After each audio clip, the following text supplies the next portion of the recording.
Hey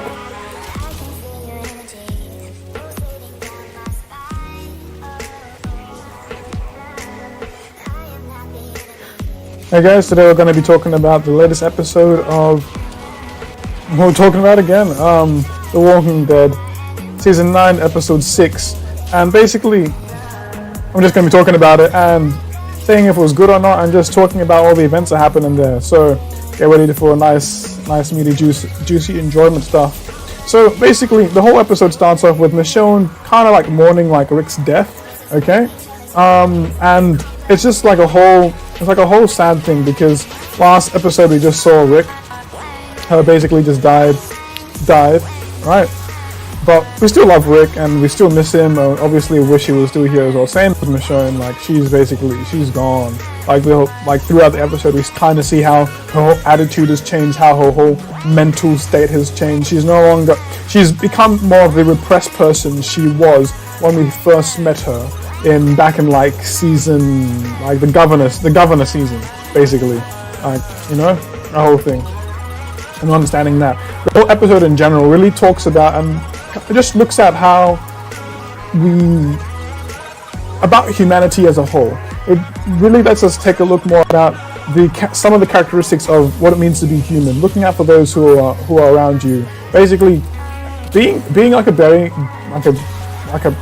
caring human being, basically. That's what this whole episode really talks about, really. And I quite like that, because it's just it's not really super focused on like a lot of action, and it's just an episode that really just touches the viewer as that we're just here together, we're in this together, like this problem that we're in it together, and we'll get through it together. That's what this whole episode really just reminds me of, that type of attitude. Helping other people, as long as you're breathing, you're here. All humans are on the same team, because we're all human. We're on the human side. That's what this whole episode just reminded me of, and it's just a nice, good, touching episode in general. It was really good.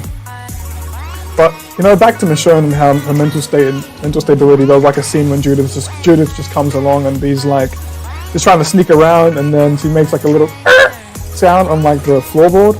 And then Michonne's like, "Oh, Judith, you're there." While like Michonne is like just talking to herself, not to herself, talking to Rick, like thinking that Rick's dead, talking to Rick, and it's very touching, very touching. Like I even remember the relationship that Michonne had with Carl. It was quite a beautiful mother-son. She was very motherly to him. It was a good, strong, clean mother that was just good at what she's doing. I'd even argue she was a better mother than the first mother, basically because of what she's been through. And it was just beautiful. It was just a beautiful thing. Okay, we love that type of stuff. That's all we're here for. Okay, so, and that's basically what the whole episode is about: humanity and what we're doing about that. But the deeper, well, not really the deeper, basically the superficial part of the story is Judith found some guys, and the girl, one or two girls or whatever. She found some people, okay? She found some people who needed their help. She rescues them as the badass that Judith is. Like, it was not covered in the episode, but if you watch the episode preview to this actual episode, you see Judith has a hand cannon and she is just smashing the walkers, bro. She's just like shoots headshot, and just smashing through that type of stuff. So, which kind of is confusing, because Judith has a gun at the end of the episode, and then Michonne's just like, you shouldn't have that gun. But the preview of the very episode just shows Judith with a gun, slaying people left, right, and center. So I'm thinking they probably might have retconned that, but in my head it's real. Okay, Judith had a gun and she smashed a lot of useless fools, basically. So yeah, so she had saved those guys. She found them. The walkers are still after them, and Judith in her kind heart just reveals that well, we got a place back home, and we got a lot of food. We got walls. We got a lot of good stuff. We got people. We got doctors, and everyone's like, Judith, man, shouldn't be saying all that stuff to them. We just met them, man. We don't know who they are, where they're from, who, what. They're asking all these questions as you do, because if you've been watching this series for a while, you'd know like there's a lot of crazy people out there, man. You can't really trust everybody, you know. Not everyone you can really be trusting. Like some people can just be like straight up bad guys. They can't really be doing that, man. Like, and that's basically it. Yeah. But some people can get second chances. I mean, look at Tara. Like, she was on the bad side, but they gave her a chance. Like one of the few people they gave chances, and she really pulled her weight. Okay. And I'm thinking Negan's probably going to do the same thing. We'll get to Negan later on, but that's what we come across. There's also some of the issues that's happening there in the sanctuary between the king. What's his name? Ezekiel. The king Ezekiel, and what's her name? Caroline? No, it's not Caroline. I have completely forgotten that old woman's name. Okay, but until I remember it again, it might come back to me. It might not come back to me. Ah, there it is. It's Carol. Okay, Carol. Okay, so yeah, you don't mess with Carol, and she looks so old and fragile and weak because time has gone by and her hair is basically super white now. Okay, but she's now with Ezekiel, like officially, like basically, like Ezekiel just the scene of them just coming out of the bed. I'm happy for Ezekiel. Like people do what they can, and Carol's not. Carol's with someone that she likes and loves, and she's a very strong woman, and that's not compromised. Okay, I don't like when like people's strength is not compromised. Okay, it's not compromised at all whatsoever, and that's all beautiful, and that's all good, and we like seeing stuff like that. I like seeing stuff like that. I don't know about you, but I like seeing stuff like that. And when it comes to the sanctuary, to the kingdom, yeah, that's it called, the kingdom. When it comes to the kingdom and what they're doing there, they just needed some more supplies and stuff, and the Ben, I think the kid's name is Ben, might be Harry, I'm pretty sure it's Ben, but it's like a kid whose older brother died in like an earlier season, and there was a lot of issues around that, and I'm pretty sure like Ezekiel just really loved the kid, so basically kind of adopted him directly as his own. Okay, so then that's the issues happening there in the kingdom, is that there's some stuff that need fixing up in the kingdom, and the kid wants to learn how to fix it up. But you know, Ezekiel being a good father, he doesn't want his son, no matter how strong, because the kid is really strong. No matter how strong he is, he doesn't want him just going out there on his own, because he could just die, man. Like, you know, like a lot of people die that we don't really want to die, and it's been sad. Like, you don't want it to happen, but it's sad. So I won't be surprised if the kid dies. I mean, like, look at Carl. Carl died, man. Carl died, and we weren't too happy about it, man, but we moved on. But I don't want the kid to die, man. He could die. He could die. Okay, in all fairness, he could die, or he could live long enough to be a man and die a nice, peaceful, normal death, but he could die. Just face it right now, okay? That kid could die. Any of the characters can die at any single moment. Don't you ever, except Rick. I'm feeling like Rick can't die, but you know, it's just like what he said to Michonne, like, we don't die. But that's aside from the point. So that's the whole issues when it comes to the kingdom.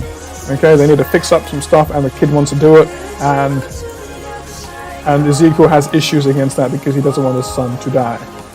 We don't really hear much from the hilltop in this episode. Really, we don't really hear anything at all, except for that the kid is heading to Hilltop. Okay. So back to Alexandria. Our boys at Alexandria. Okay, they take the lady in. They take the new group in with the help of Judith, having helped them, and they then say, we're gonna put this up to like a We're going to put this up to like a council vote, okay? Don't mess around with us because we're nice people, but don't mess around with us, okay? So that's basically what happens. They start taking the council vote the next day, and everyone's obviously they're stressed because they don't know what's going to be happening. And there's already some trust issues with like Michonne thinking that like some of them could not be exactly who they say they are. And I don't blame her. I don't blame her because like there's been a lot of shit that's been happening, and you can't really be blaming anyone for anything, okay? So because things happen, and you just got to be doing your best to make sure everything's working out and working fine, I guess. That's it. That's all you can be doing. Yeah, you feel me? You feel that? Okay, council vote takes care of the next day, and this scene is one that's really just touching, because that's one of the scenes that really just looks at humanity, what it means to be living in this world, like what we really have to be going through, and all that stuff. What it means to be a human living in this post-apocalyptic world. Like I said before, if you are living and you're breathing all on the same team, Negan says humans are a resource. You don't just kill people, man. Yeah. And that just touches you. Okay? It just really just touches. It really just touches. Yeah. Yeah. It really did touch me. Continuing on, so Michonne, like at the end, like of them speaking everything, Michonne then just like really makes everyone kind of not like them by proving that one of the people had gone to prison. Yeah, big deal, because like we need to know the whole story of like why she was in prison, like all that type of stuff. And I'm kind of sympathizing with these guys right now, because they don't seem like bad people, but obviously like, you know, you can't trust people these days. You really don't know. We've not really known too much about them. I'm surprised they didn't even ask them the basic questions of like, how many people have you killed, how many walkers have you killed, and why to both of them, like understanding that type of stuff. You feel? Because like there was a time that Rick wanted to help this woman one time. It was some couple seasons later on, and she was so weak and shriveled and everything, but like he wanted to help her. And the funny thing is that like she was just like, she tried to kill Rick, okay? He tried to help her. So then eventually she died, okay? And it was just sad. Rick couldn't save her, you know? That's basically the type of stuff that we're going through. Okay? And we need to be really working harder when it comes to this type of stuff. And I mean, that's them. They need to be really working harder when it comes to that type of stuff, and helping other people, so that they don't get screwed over when they're helping people. Okay, they're very careful and they can do it well. I don't know the specific rules that they're set in place now, but there are rules, and people saying they need to abide by them. So I guess we will. Continuing on with that, like it really takes a while. Like they really kind of give some good due process to them, if they're going to stay or not. But it seemed like it's already been pre-decided by Michonne herself. Like Michonne has like literally all the power, and of course she had all the power because like she was the person that Rick was, you know. So like that's what happens in the real life as well. Like once you're with the guy that's in charge, like you're basically automatically like in charge if the guy's not there. It's some pretty cool stuff. It's some pretty cool stuff, and it's pretty cool. I like it. But yeah, so basically Michonne's already pre-decided that these guys are not going to be staying here, no matter what the decision of the outcome is, because we don't even see what the council vote itself was, because we just come across Judith just saying Michonne's going to decide herself that these people are not going to be staying. So we know that basically it's almost like a benevolent dictatorship with Michonne in charge, just trying to make sure people are safe. Everyone loving Michonne. I'm loving Michonne. Gabriel's loving Michonne. Everyone there who's known Michonne, all loving Michonne, and even the people themselves. I'm pretty sure that they're all loving Michonne, but Michonne's like, when it comes to some serious matters, she's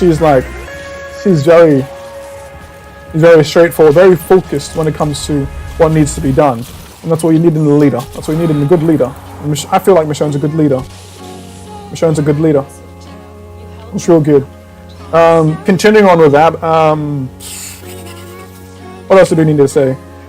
Like, they're all basically doing the whole jury thing, and then they dismiss them for a while, and then Judith then comes along and starts talking to Negan while she's doing some math homework, talking about if plane A is going this direction, plane B going in this direction, all that type of stuff. But one thing I really come to really understand from this part of the episode is how Negan is kind of going through like a redemption phase.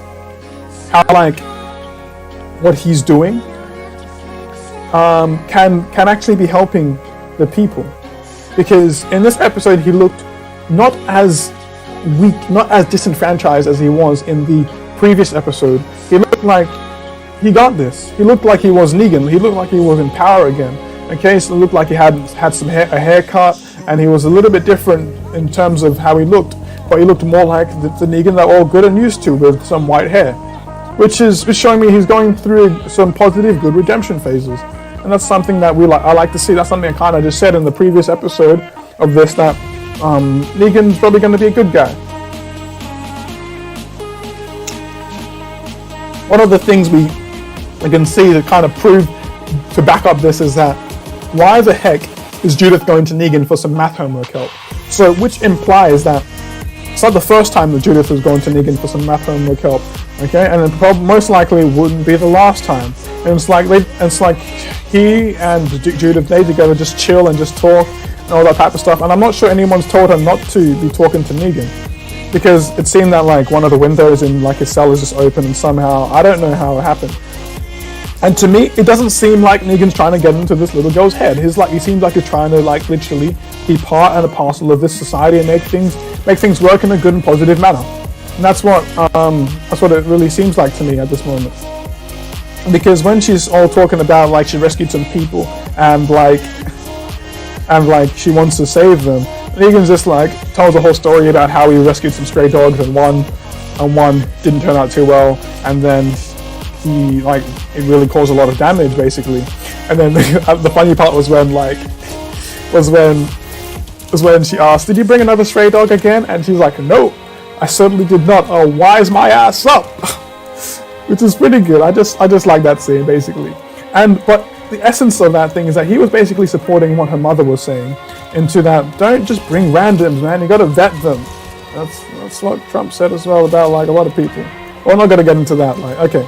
So, yeah, so that's one thing I really quite like seeing in all of that stuff, is that that's what they do.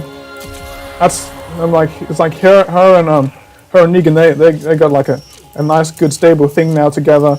They're working together like a good and perfect, adequate team. That's something we like. That's something I like seeing often, isn't it? People who are bad coming in and being good again. It's all a beautiful, beautiful, nice, delicious sight. Another funny thing that Judith says in that scene was when he was talking about his kind of redemption story and like not bringing back dogs and saying he made good decisions, and she's just like, yeah, that's exactly why you're in that cell. Yeah, that's a good point. That's a good point, Judith, but that's not the whole story, okay? You gotta really understand it. But either way, no matter what, regardless of the whole situation, the point is that this whole interaction really just showed how Negan's utility to the whole team, because she's working on a problem about if plane A is going at this direction, plane B is going in this direction at this speed or whatever. That's the question. Like, something, when do they intersect? Probably that's probably the rest of the question. I don't think it was said, but Negan's then saying that if you want me to help out, like, give me like a real life problem that I can help out with. When was the last time you've seen like a plane going in any direction?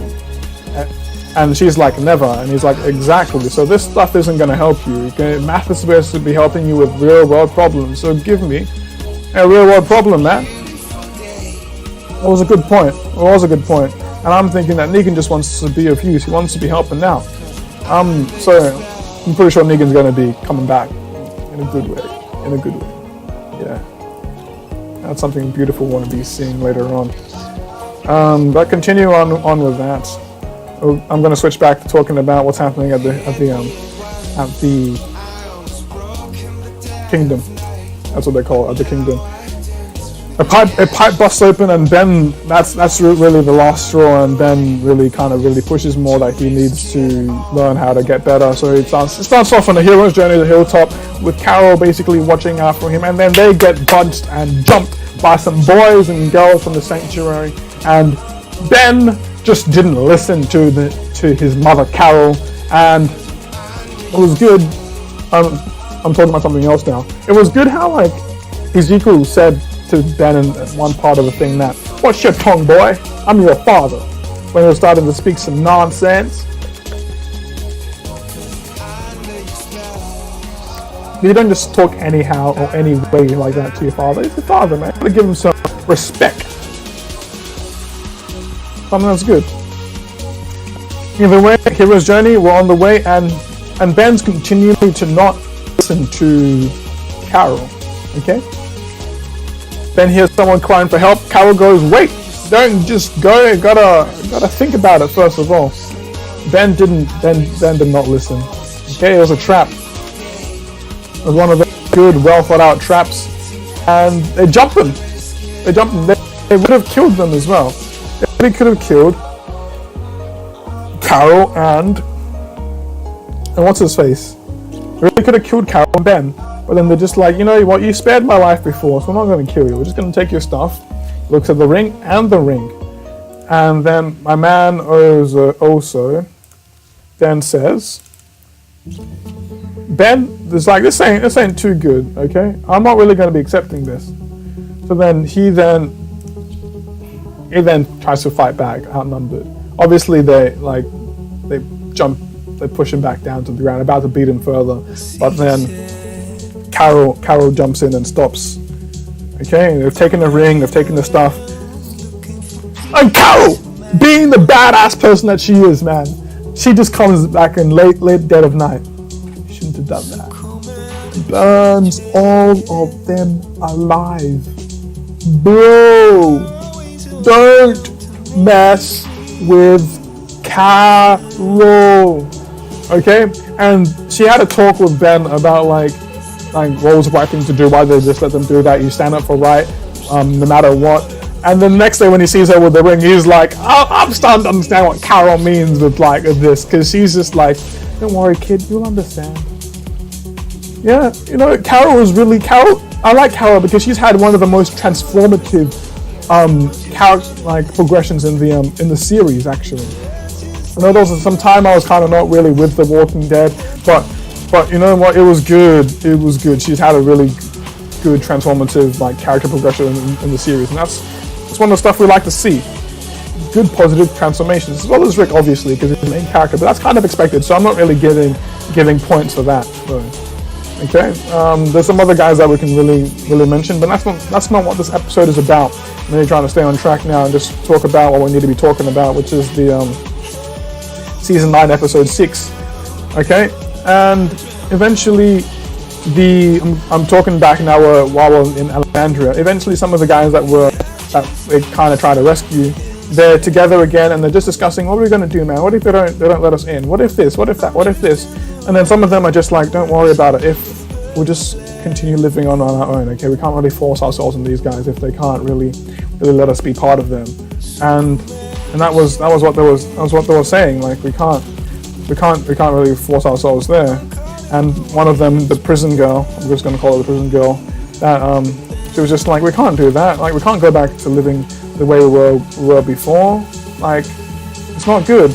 Okay, we have to do everything we can. We have to fight for this. We're in this place now. We've got to fight for this. Okay, and eventually they kind of convinced her not to, just go with what we can and be a nice, good, decent person, you know, and all that. And yeah, she goes, knocks on Michonne's door in dead of night, hands over the spare knife that she had, and yeah, kind of gets some more trust. Exact same next day, like Michonne starts to send them off, send them off back outside. Except she goes, change of plan. Actually, I know a place where you guys can stay. We'll send you guys to the hilltop. So obviously, some good stuff's happening, you know, yeah. Sending these guys to the hilltop. I just love it when things go well for everyone, you know. I just love that. I love it when things go well. It's a really beautiful thing. And that's the end of the story for those guys, because they were able to make it to the hilltop, and all good, nice, safe and sound, delicious, lovely. And that's what we like seeing. That's what I like seeing. I like seeing things go well for people. I don't know about you, but I like seeing things go well for people. Okay, and what else we're missing? Yeah, there's still we already talked about the Michonne, how had some weird mental stuff, and yeah, not really relevant. What something I could have mentioned, but I'm going to mention now is just the basics about how how also Judith is kind of forgetting like a family because she's Carl's dead, her father's dead, and they just kind of forgetting a family. That she's forgetting their voices of them. So yeah, that's just what's happening. You know, can't really say too much more about that. Yeah, that's a very short mention, to be honest. Yeah. But yeah, at the end of the episode, they try to make us scared of Daryl, but like when they try to make us scared of Daryl when Carol is going through the fields and we see a stranger, like some weird strong music is playing, and then it's actually Daryl, you know. So yeah, but it's all fine. It's all fine and good and beautiful, and that's basically the whole hip and caboodle of season 9, episode 6, in the what's it called? The Hilltop? No, in Alexandria. It just ends with those guys being sent away and. Oh no! What am I doing? I am missing one of the biggest parts of the episode. I knew I was forgetting something. Holy flip! Okay, so on a side note, on a very big main note, in fact, Rosita's now with the priest Gabriel guy, the Gabriel dude, okay? He's with the Gabriel dude. So the Gabriel dude's just like, okay, we actually need to expand our territories. We need to find some more survivors, okay? I know it's kind of against the rules and stuff, but we need to find some more survivors. What can we do to help these guys? So Rosita, he goes like, yo man, I got you fam. Me and Gene are gonna go out there and we're gonna set up another bank, another booster signal. And we'll see how much more people we can save, you know? Who's reaching our signals, even though it's like reaching out in the dark. So they go out with, so she goes out with Eugene, and they set up the booster signal, and Eugene's pitching himself to like Rosita, because he's like Rosita for a while, and all that type of stuff. That's not even the main thing. The main thing is that they then go find the tower, reach the booster stuff, and there was a huge amount of like walkers, right? A huge amount of walkers, yeah. But they were going in the opposite direction, so they were just like, so Eugene just like, okay, these guys went west, but it's a good thing that we're going east, or as Patrick would say, west. Okay, and that was a poor joke, but anyway, so they're going west to the towers that they need to find, which is good. One of the stuff that we like, okay, so that they're not really in danger. I liked it. Okay, they're not in danger. It's fine. But as soon as my man Eugene sets up the booster signal, tons of walkers already there. Like he's just like, okay, it looks like the walkers did a U-turn on the down low, and which is true. They did a U-turn on the down low, and I was thinking, did the booster signal somehow like make them smarter? Did like all the stuff that Gabriel was sending into the air somehow do something? And I'm like, okay, it probably didn't, because they've been having what's it called? They've been doing that type of stuff for a long time. So obviously I'm guessing it's not going to be the cause of the walkers' involvement. Evolution of the walkers' evolution. If you've watched the preview, you know that the walkers are evolving and are gaining more skills and abilities that we've not seen before, okay? In this episode, we see one of the skills that we've not seen before, because near the end, after Eugene has to literally kind of jump off like a high place, inches one of his knees, it kind of loses the bag, but not really a big deal, okay? I'm letting a lot of stuff slide here, okay?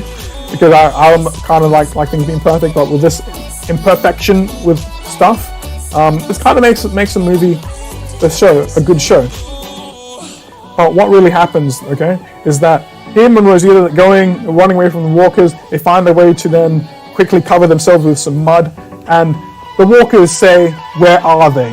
Don't let them get away, and we'll find them, or something like that, okay? Like, but the point is that the walkers are talking, okay? The walkers are talking. We've not talked for like 8 seasons, and now season 9, episode 6, they're saying stuff, and you can see Rosita, man, she's looking like, What the flip is my ears just telling me right now, man? You're telling me that these guys are talking, bro? And obviously she can't say that, because if she starts making a single noise, man, those walkers are going to be like, oh, there they are. Let's end these boys.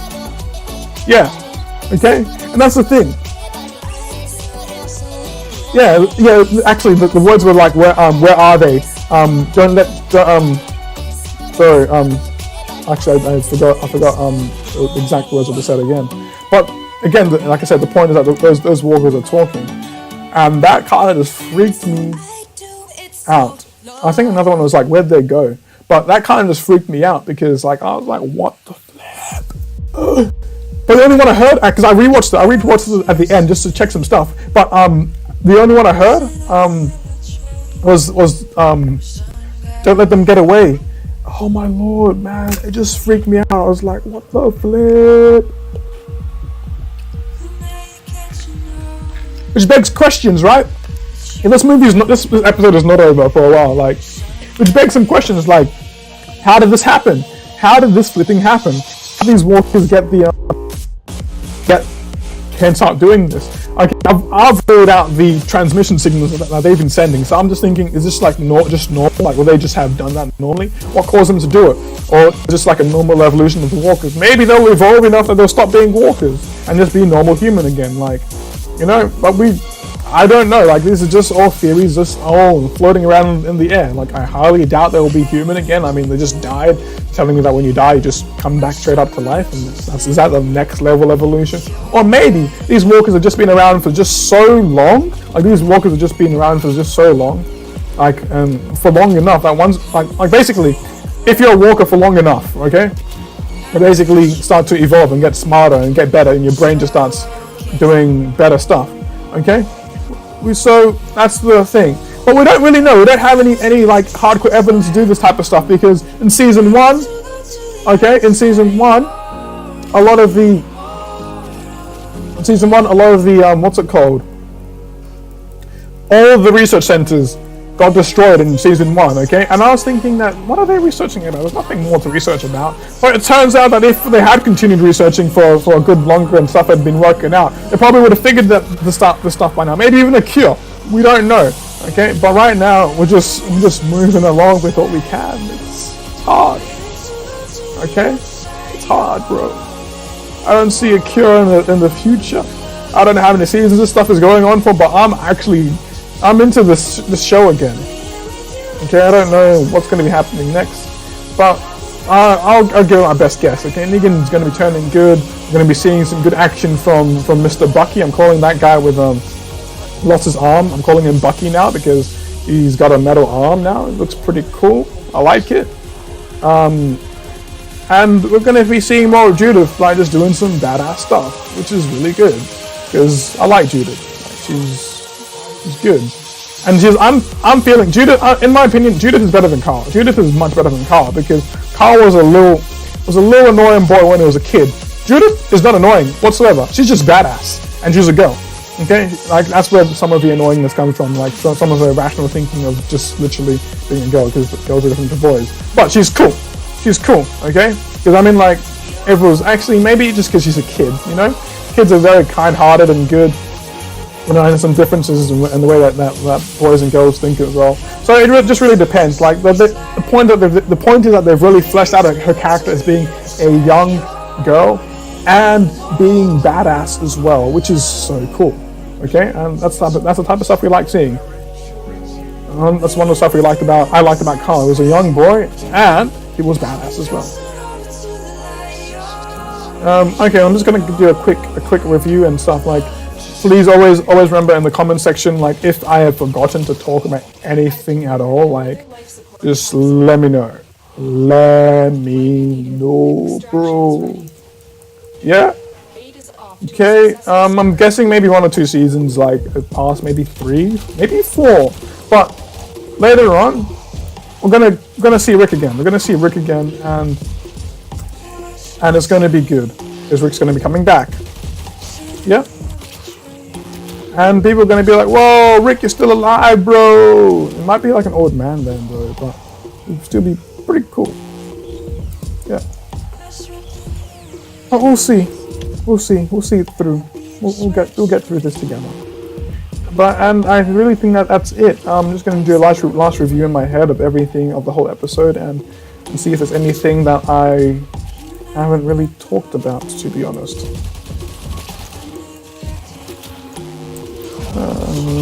There's some stuff I haven't talked about, but they're not really super relevant. Yeah, I mean, there's no, I wouldn't say it because it's not really relevant at all. Yeah, I'll just decide not to say it. It's not super relevant about the episode or about taking us forward in life later on. But the point is that probably next episode we'll see some more stuff about the Hilltop and Maggie and stuff like that.